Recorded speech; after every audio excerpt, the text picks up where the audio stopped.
ಅನುದಿನ ಅನುಕ್ಷಣ ಮನೆಯಲ್ಲೂ ಕಲಿಯೋಣ ಕಲಿಕೆಯ ಹೊಸ ಹಾದಿಯಲಿ ಜೊತೆಗೂಡಿ ಹೆಜ್ಜೆಯ ಹಾಕೋಣ ಸಂತಸದಿ ಕಲಿಯೋಣ ನಮ್ಮ ಹೆಮ್ಮೆಯ ಈ ಕ್ಲಾಸಿನಲ್ಲಿ.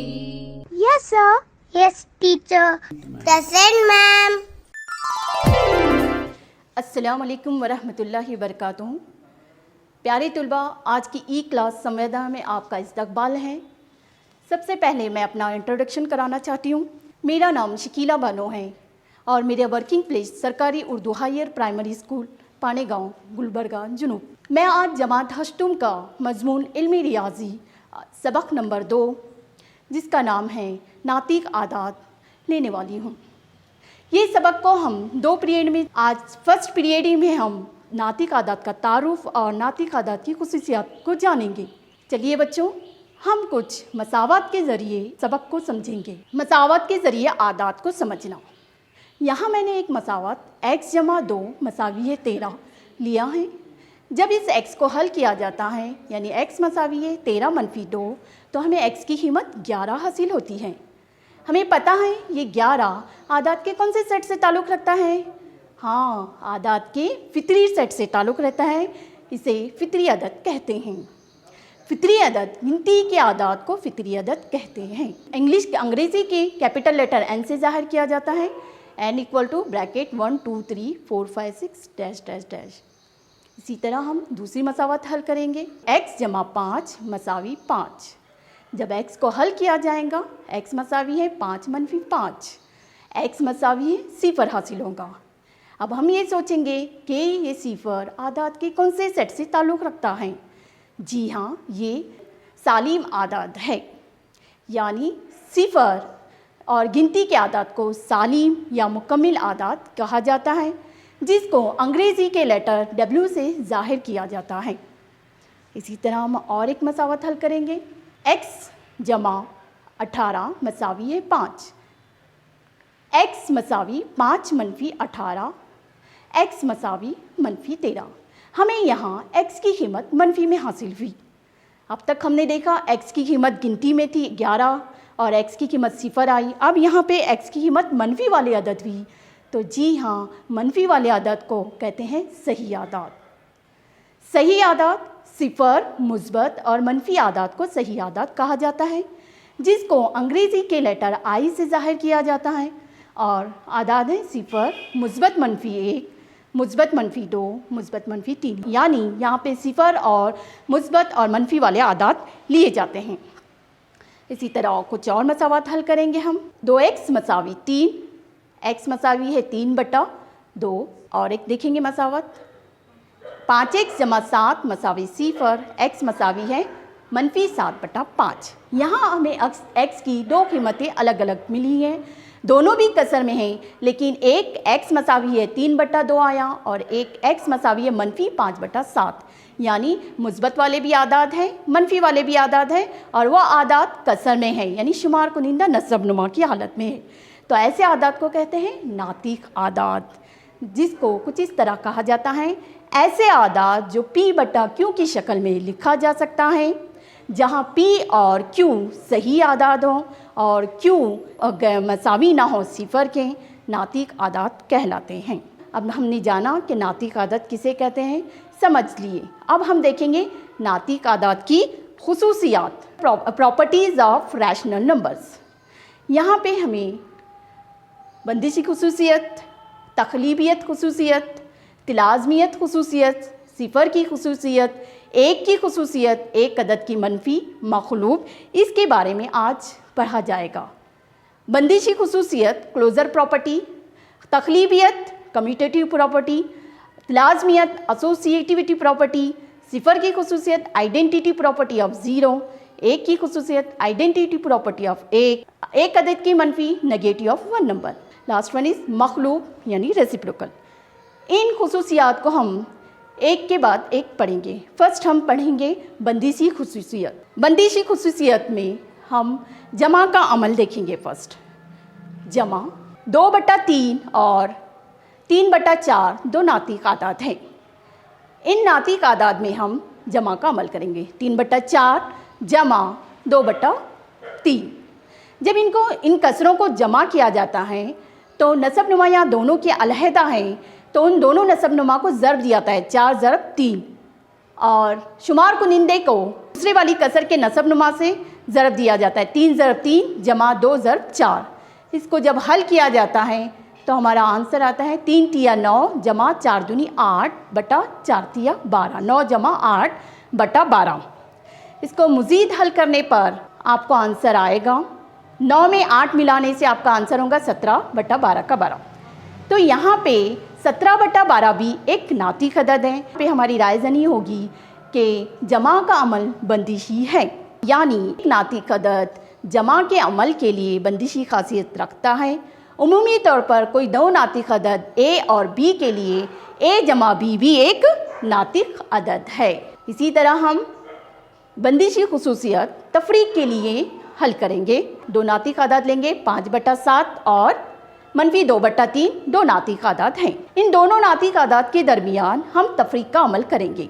-2/3 तफरीक 5/7, यानी कसरों की तफरीक। जब कसरों की तफरीक की जाती है, नसब नुमा अलहदा है, तो दोनों नसब नुमा को ज़रब दिया जाता है और शुमार कुनिंदों को दूसरी कसर के नसब नुमा से ज़रब दिया जाता है। इनको ज़रब देने पर आपको हासिल होगा -2 × 7, यानी 7 2 7 14, -5 × 15/21। ये हमें आंसर आया। इसको और आगे हल करने पर हमारा आंसर होगा -29/21। ये -29/21 भी एक नातिक अदद है, तो हम कह सकते हैं कि तफरीक के अमल के लिए भी बंदिशी खासियत रखता है। नातिक आदाद तफरीक के अमल के लिए बंदिशी खासियत रखता है, यानी उमूमी तौर पर दो नातिक आदाद ए और बी के लिए ए - बी भी कोई एक नातिक अदद है। इसी तरह हम ज़रब का अमल देखेंगे बंदिशी खुसूसियत के लिए। यहाँ पे भी दो नातिक आदाद लिए हुए हमने 2/3 और 5/7, दो नातिक आदाद हैं। इन नातिक आदाद के बीच में ज़रब का अमल करेंगे 2/3 ज़रब 5/7। ज़रब का अमल तो सीधा सीधा है, शुमार कुनिंदे को शुमार कुनिंदे से ज़रब दीजिए, नसब नुमा को नसब नुमा से, यानी 2 × 5, 2 × 5 यानी 2 × 5 10, 3 × 7 21। 10/21 भी हमें जो अदद हासिल हुआ है वो भी एक नातिक अदद है, तो हम यहाँ कह सकते हैं ज़रब का अमल बंदिशी है। तो हम जनरल फॉर्म में इस तरह कहेंगे, नातिक आदाद ज़रब के अमल के लिए बंदिशी खासियत रखता है, यानी उमूमी तौर पर कोई दो नातिक आदाद ए और बी के लिए ए ज़रब बी भी एक नातिक अदद है। अब लास्ट अमल तकसीम का अमल। बंदिशी खुसूसियत को हम तकसीम के अमल के तहत हल करेंगे। दो नातिक अदद यहाँ लिए हुए हैं -5/3 और 2/5। ये दो नातिक अदद हैं, इनके दरमियान हम तकसीम का अमल करेंगे। -5/3 तकसीम 2/5। First number as it is रखेंगे -5/3, अलामत बदली जाएंगी, तकसीम बदल कर ज़रब बन जाएगा और कसर 2/5 के बजाय 5/2 बन जाएंगी। अब इनको हम आसानी से हल कर सकते हैं। -5 × 5 किया जाएगा, -5 × 5 यानी -25, 5 × 5 = 25, 3 दूनी 6।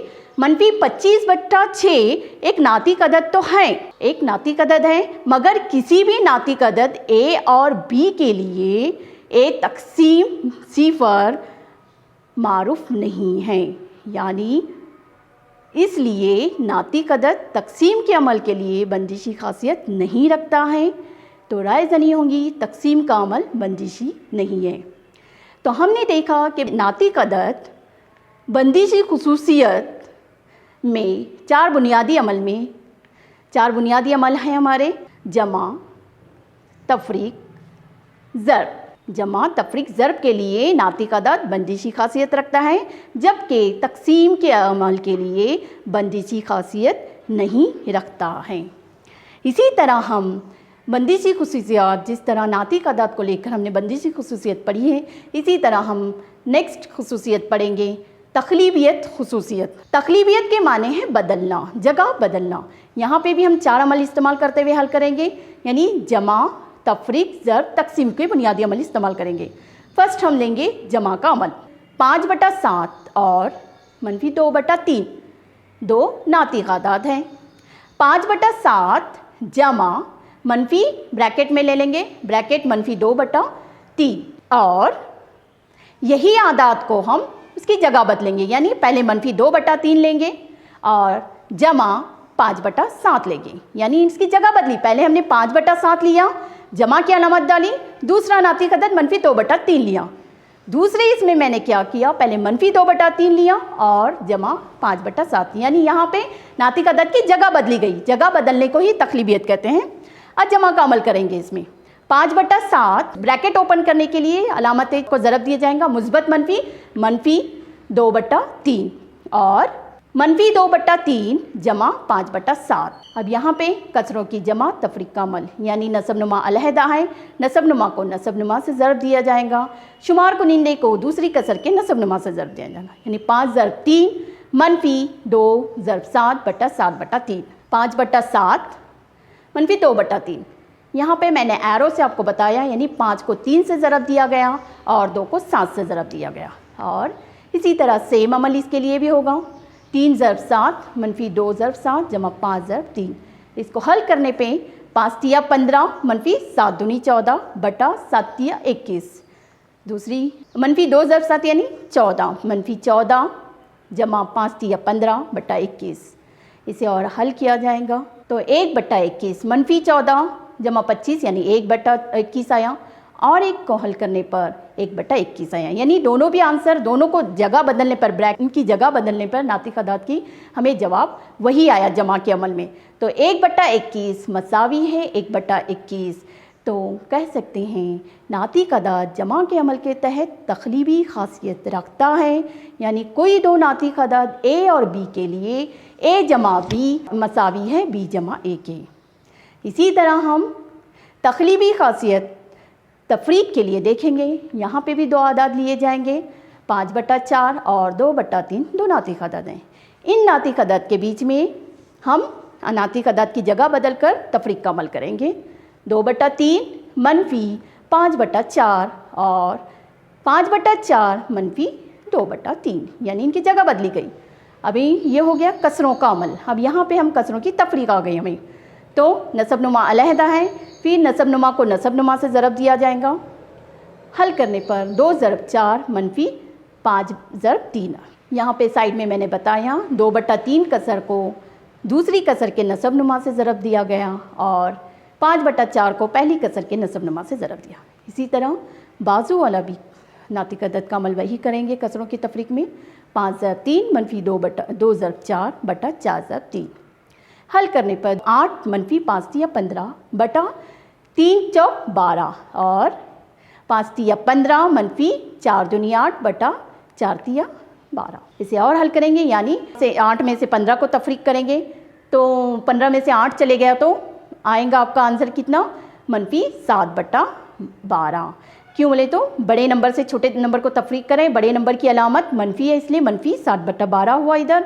और यहाँ पे बड़ा नंबर 15 है, उसमें से -8 तफरीक करने पर 7/12 हमें आंसर आएगा। एक जवाब हमें मनफी में आ रहा यानी -7/12 और एक आ रहा है 7/12, यानी ये दोनों नंबर तफरीक का अमल तकलीबियत नहीं है, यानी -7/12 गैर मसावी है 7/12 के। दोनों अलग नंबर हो गए, एक -7/12 है, एक मुस्बत, यानी ये नंबर मसावी नहीं हुआ। तो नातिक अदाद तफरीक के अमल के तहत तकलीबी खासियत नहीं रखता है, यानी कोई दो नातिक अदाद ए और बी के लिए ए -b गैर मसावी है b -a के। इसी तरह तकलीबी खासियत ज़र्ब के अमल के लिए यहाँ पे भी दो नातिक अदाद लिए गए हैं, 2/5 और -3/4 दो नातिक अदाद।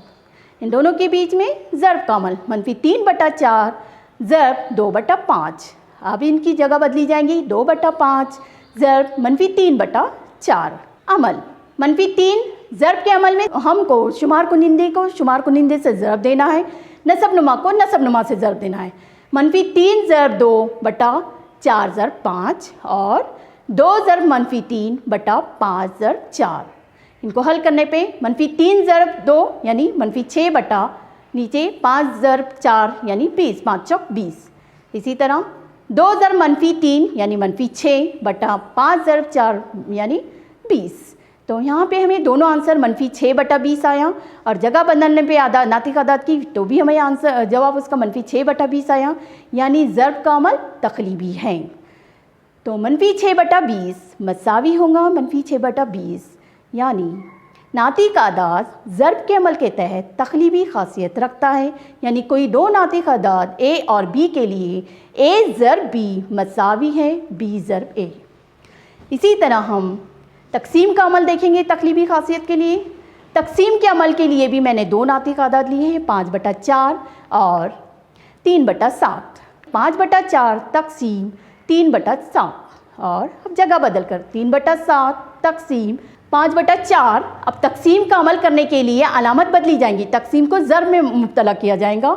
ज़र्ब 3/7 को मखलूब यानी मखलूब किया जाएगा, उल्टा किया जाएगा 7/3, और 3/7 तक़सीम की अलामत बदल के ज़र्ब बन जाएंगी, और 5/4 तब्दील होकर 4/5 होगा। हल करने पर 5 सत्ते 35, 4 तिया 12, यानी 35/12, 3 चौक 12, 7 पंजे 35। यहाँ पे आप दो नातिक आदाद की जगह तब्दील करने पर अलग अलग जवाबात मिले। एक 35/12 मिला और एक 12/35 मिला, यानी तक़सीम का अमल तक़लीबी नहीं है। तो नातिक 35/12 गैर मसावी है 12/35 के। नातिक आदाद तक़सीम के अमल के तहत तक़लीबी ख़ासियत नहीं रखता है, यानी कोई दो नातिक आदाद ए और बी के लिए ए तक़सीम बी और गैर मसावी है बी तक़सीम ए के। तो हमने देखा नातिक आदाद तक़लीबी ख़ासियत के लिए जमा और ज़र्ब के लिए तक़लीबी ख़ासियत रखता है, और तफ़रीक़ और तक़सीम के लिए तक़लीबी ख़ासियत नहीं रखता है। अब हम देखेंगे लाज़मी ख़ासियत एसोसिएटिव प्रॉपर्टी। लाज़मी ख़ासियत में भी हम चारों बुनियादी अमल देखेंगे। फ़र्स्ट हम देखेंगे जमा का अमल। यहाँ पे 2/3, 3/5 और 5/6 तीन नातिक आदाद हैं। इन नातिक आदाद को हम ग्रोह में लेंगे। 2/3 जमा ब्रैकेट 3/5 जमा 5/6, और अब हम 2/3 और 3/5 की ब्रैकेट लेंगे। ब्रैकेट 2/3 जमा 3/5 जमा 5/6। अब यहाँ पे कसरों की जमा का अमल करेंगे। 2/3 एज इट इज़ जमा का जमा। ब्रैकेट को हल करने पर नसब नुमा अलहदा है, नसब नुमा को नसब नुमा से ज़रब 3 ज़रब 6 जमा 5 ज़रब 5, 5 ज़रब 6, और ये ब्रैकेट भी हल करने पर 2 ज़रब 5 जमा 3 ज़रब 3/3 ज़रब 5 जमा 5/6। इन्हें आगे और हल करने पे 2/3 एज इट इज़ जमा का जमा। अंदर ब्रैकेट हल करने पर 6 तिया 18 जमा 5 पंजे 25, 18 जमा 25/5 छके 30, और 5 दूनी 10 जमा 3 तिया 9/5 तिया 15 जमा 5/6। और हल कराएंगे इसको। 2/3 जमा 43/30 और 19/15 जमा 5/6। यहाँ भी कसरों की जमा करना है हमें। नसब नुमा अलहदा है, यानी 3 ज़रब 30, 2 को दूसरी कसर की नसब नुमा से ज़रब दिया जाएगा, और दूसरी कसर के शुमार कुनिंदे को पहली कसर की नसब नुमा से ज़रब दिया जाएगा। इसी तरह यहाँ पे मैंने आपको सिंबॉलिकली बताया है साइड में। 2/3 जमा 43/30 क्रॉस मल्टीप्लाई, यानी 2 को 30 से ज़रब दिया जाएगा, 43 को 3 से ज़रब दिया जाएगा। और ये भी कसरों की जमा है, सेम प्रोसेस करेंगे। 15 ज़रब 6, 19 ज़रब 6 जमा 5 ज़रब 15। अब इसे हल करने पर 2 को 30 से ज़रब देने पर 60 जमा 43 को 3 से ज़रब देने पर 129 बटा 3 को 30 से ज़रब देने पर 90 और 19 को 6 से ज़रब देने पर 144 जमा 5 को 15 से ज़रब देने पर 75 और 15 को 6 से ज़रब देने पर 90 शुमार को नसब नुमा में। अब इन्हें जमा करने पर 60 में 129 को जमा किया जाए तो 189/90 आएगा, और 114 में 75 जमा करने पर 189/90 आएंगे।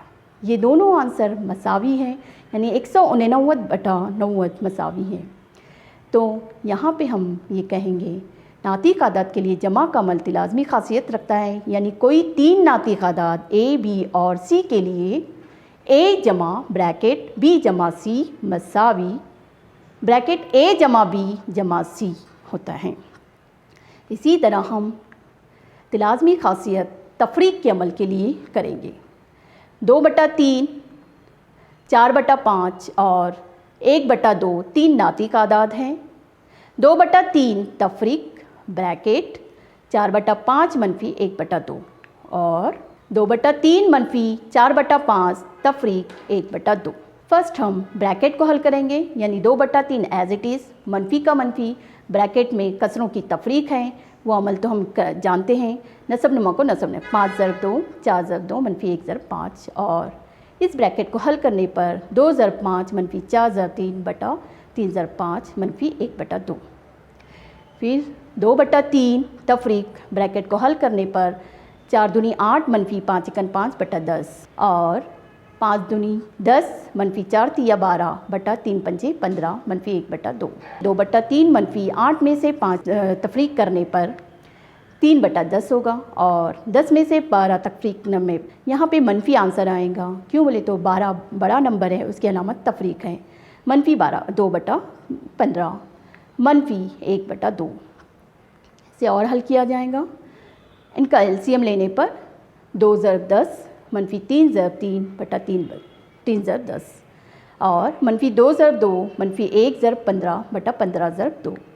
10 दूनी 20 मनफी 3 तिया 9 बटा 10 तिया 30 और मनफी 2 को 2 से ज़रब देने पर 2 दूनी 4 मनफी 4 मनफी 15 बटा 30। इसे हल करने पर 20 में से 9 चले जाने पर 11/30 होगा और मनफी 4 और मनफी 15 मनफी की अलामत है, तो अमल जमा का होगा मनफी 19/30। ये दोनों जवाबात अलहदा है, एक 11/30 है और एक मनफी 19/30 है, यानी ये गैर मसावी हैं। तो हम ये कह सकते हैं नातिक आदाद के लिए तफरीक का अमल लाज़मी खासियत नहीं रखता है, यानी कोई 3 नातिक आदाद A, B और C के लिए A मनफी ब्रैकेट B मनफी C ब्रैकेट क्लोज गैर मसावी है ब्रैकेट A मनफी B ब्रैकेट क्लोज ब्रैकेट मनफी C। इसी तरह हम लाज़मी खासियत ज़रब के अमल के लिए देखेंगे। ज़रब का अमल मनफी 7/3 और 5/4 और 2/9 3 नातिक आदाद हैं। इन आदाद के बीच में ज़रब का अमल किया जाएगा। मनफी 7/3 ज़रब ब्रैकेट 5/4 ज़रब 2/9 और मनफी 7/3 ज़रब 5/4 ज़रब 2/9। को हल करने पर मनफी 7/3 एज इट इज़, ज़रब ब्रैकेट को हल करने पे 5 दूनी 10 बटा 4 नहीं 36 10/36 और इस ब्रैकेट को हल करने पर मनफी 35/12 ज़रब 2/9। इसे आगे और हल करने पर मनफी 7 ज़रब 10 यानी मनफी 70, 36 को 3 से ज़रब देने पर 108 और मनफी 35 को 2 से ज़रब देने पर मनफी 70, 12 को 9 से ज़रब देने पर 108। ये दोनों आदाद हमें मसावी हासिल हुए, यानी मनफी 70/108 मसावी हैं मनफी 70/108, यानी ज़रब का अमल लाज़मी है। नातिक आदाद के लिए ज़रब का अमल लाज़मी खासियत रखता है, यानी कोई 3 नातिक आदाद A, B और C के लिए A ज़रब ब्रैकेट B ज़रब C ब्रैकेट क्लोज मसावी हैं ब्रैकेट A ज़रब B ब्रैकेट क्लोज ज़रब C के। अब हम देखेंगे लाज़मी खासियत आखिरी अमल तकसीम का अमल। 1/2, 1/3 और 2/5 3 नातिक आदाद हैं। 1/2 तकसीम ब्रैकेट 1/3 तकसीम 2/3। इन आदाद की ब्रैकेट बदली जाएंगी। ब्रैकेट 1/2 तकसीम 1/3 तकसीम 2/5 से हल किया जाएगा। 1/2 एज इट इज़, तकसीम की अलामत एज इट इज़। अब ब्रैकेट को हल करेंगे। 1/3 तकसीम की आमद को बदल कर ज़रब किया जाएगा और कसर मखलूब किए जाएंगी, यानी 2/5 का मखलूब 5/2। इसी तरह इस ब्रैकेट को भी हल किया जाएगा। 1/2 ज़रब 3/1 तकसीम 2/5। 1/2 एज इट इज़, तकसीम का तकसीम की अलामत। ब्रैकेट को हल करने पर 1 ज़रब 5 यानी 5 एकन 5, 3 ज़रब 2 यानी 3 दूनी 6 5/6 और 1 ज़रब 3 यानी शुमार कुनिंदे से नसब नुमा से ज़रब देने पर 1 ज़रब 3 3 एकन 3 2 ज़रब 1 2 एकन 3/2 तकसीम 2/5। 5। 1/2 एज इट इज़ तकसीम की अलामत बदल कर ज़र्ब हो जाएंगी और कसर मखलूब हो जाएगा, यानी 6/5 बनेगा। और 2/3 ज़र्ब 5/2। इसे हल करने पर यानी 1 को 6 से ज़रब दिया जाएगा, 6 शुमार कुनिंदे में 6 आएगा, नसब नुमा 2 ज़रब 5 10, 6/10 और 15/4, यानी 6/10 मसावी नहीं है, गैर मसावी है 15/4 के। तो हम नातिक आदाद के लिए तकसीम का लंग लाज़मी खासियत नहीं रखता है, यानी कोई 3 नातिक आदाद ए और बी के लिए ए तकसीम ब्रैकेट बी तकसीम सी ब्रैकेट क्लोज गैर मसावी है ब्रैकेट ए तकसीम बी ब्रैकेट क्लोज तकसीम सी के। नातिक आदाद लाज़मी खासियत के लिए जमा और ज़र्ब के अमल के लिए लाज़मी खासियत रखता है और तकसीम और तफरीक के लिए लाज़मी खासियत नहीं रखता है। तो हमने 3 खासियत देखी, बंदिशी, तकलीबी और लाज़मी खासियत। अब हम पढ़ेंगे सिफर की खासियत, एडिटिव आइडेंटिटी। यहाँ पे देखेंगे ए जमा सिफर मसावी, सिफर जमा ए मसावी होता है ए। जहाँ ए एक नातिक अदद है, सिफर नातिक अदद के जमा के अमल का तमासिला कहलाता है। यानी इसे हम मिसाल के ज़रिए जानेंगे। मैंने यहाँ एक मिसाल ली है, 2/5 जमा सिफर, यानी 2/5 एक नातिक अदद में जब जमा किया जाएगा सिफर तो हमें वो नातिक अदद ही आएगा, जवाब हासिल होगा। यानी सिफर एक जमा के अमल का तमासिला है। -3/4 जमा सिफर, इसे हल करने पे भी हमें इसका जवाब हासिल होगा -3/4। तो हम ये कह सकते हैं जमा के अमल का तमासिला सिफर है। अब हम देखेंगे एक की खासियत, मल्टीप्लिकेटिव आइडेंटिटी। ए ज़र्ब एक मसावी, 1 ज़र्ब ए मसावी होता है ए, यानी ए एक नातिक अदद है और एक नातिक अदद का ज़रबी तमासिला है। ज़रबी तमासिला एक नातिक अदद का ज़रबी तमासिला 1 है। तो अब यहाँ पे मिसाल ज़रिए हम जानेंगे, 3/8 एक नातिक अदद है, उसको 1 से ज़रब दिया जाए तो हमें आंसर उसका जवाब मिलेगा 3/8। और -2/7 को 1 से ज़रब दिया जाए तो आंसर मिलेगा -2/7, यानी 1 से ज़रब देने पर ज़रबी तमासिला एक, नातिक अदद को 1 से ज़रब देने पर उसका ज़रबी तमासिला 1 कहलाता है। अब हम देखेंगे एक अदद का मनफी अदद। मनफी अदद यानी a/b एक नातिक अदद है, इसका जमई माकूस या मनफी अदद यानी अलामत बदलना। अगर मुस्बत वाला अदद है तो मनफी आ जाता, मनफी वाला है तो मुस्बत हो जाता। a/b एक नातिक अदद है तो इसका मनफी अदद होगा -a/b। जब इन अदद को उसके मनफी अदद में जमा किया जाता है तो जवाब हमें मिलता है सिफर। इन आदात को जमा किया जाए तो इसका जवाब सिफर होता है, मतलब एक नातिक अदद को उसके मनफी अदद में जमा किया जाए तो जवाब होता है सिफर। इसी तरह हम कुछ और, मखलूब के माने उल्टा, यानी शुमार कुनिंदे को नसब नुमा में बदलना, नसब नुमा को शुमार कुनिंदे से। a/b एक नातिक अदद है, उसका मखलूब b/a होगा, b/a उसका मखलूब अदद है और इन दोनों का हासिल ज़रब 1 हासिल होता है। यानी मखलूब अदद को उसके मखलूब से ज़रब देने पर हमें 1 जवाब हासिल होता है, ये हमें याद रखना है। मखलूब यानी शुमार कुनिंदा नसब नुमा को बदला जाता है और माकूस यानी अलामत बदली जाती है। जमा और तफरीक पर ज़रब की खुसूसियत, तमाम नातिक अदद ए, बी और सी के लिए ए ब्रैकेट बी जमा सी मसावी है, ब्रैकेट ओपन करना है हमें, ए ज़रब बी जमा ए ज़रब सी। और एक है तफरीक के लिए, ए ब्रैकेट बी मनफी सी मसावी होता है ए बी मनफी ए सी। हमने ये ब्रैकेट ओपन की है, हमें ये याद रखना है। अब है आपके पास होमवर्क देखिए, खाली जगह को पुर करना है। सिफर जमा 2 मसावी होता है 2 जमा डैश। 7/5 का मखलूब अदद लिखना है। मखलूब अच्छी तरह ज़हन नशीन कीजिए। मखलूब के माने शुमार कुनिंदे को नसब नुमा को बदलना रहता है। 2/3 का जमई माकूस यानी अलामत बदलना, मुस्बत वाला है तो मनफी लिखना, मनफी वाला है तो मुस्बत लिखना। चौथा, एक नातिक अदद की मिसाल लिखना है आपको। आपने मेरी क्लास अटेंड की, बहुत बहुत शुक्रिया।